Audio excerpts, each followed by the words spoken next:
First, happy Labor Day to each of you and your loved ones and all those joining us virtually today.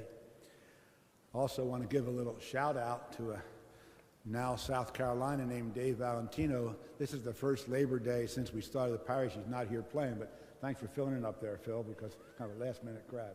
But Dave, if you're watching down there in South Carolina, we miss you. So how many of you were members of our parish from the very beginning? Good number, huh? Well, you may recall then that it was exactly 20 years ago on Labor Day that we had the first Mass right here on the grass. I still have my homily.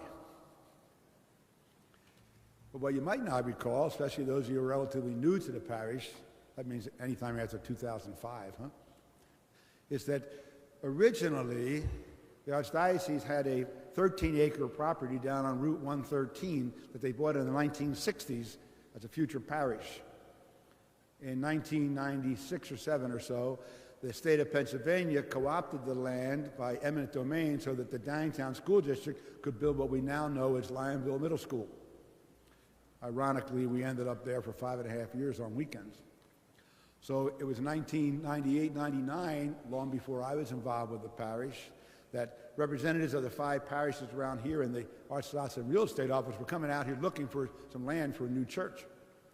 And they looked across the street at that beautiful horse farm from the DeLibero family, and it looked like a great place, but it was $90,000 an acre. This side of the street, because it was a subdivision of the Pulte Homes that built Eagle Hunt there, was only $50,000 an acre. So we have 36 acres of land that was a subdivision of the housing development up top of the hill. So when I first drove out here, I went what was not yet a street on Magnolia Drive and looked, wow, wouldn't it be cool if the church was all the way up at the top of that hill?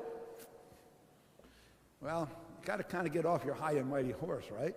So we're down in the lowlands here on the corner, but with much more accessibility to things on Fellowship Road and Route 100.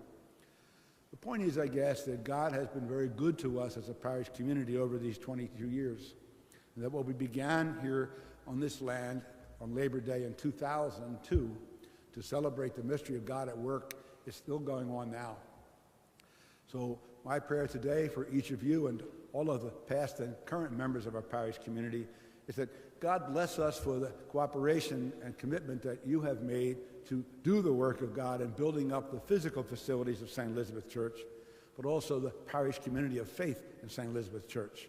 And as the psalm says, Lord, prosper the work of our hands. Prosper the work of our hands.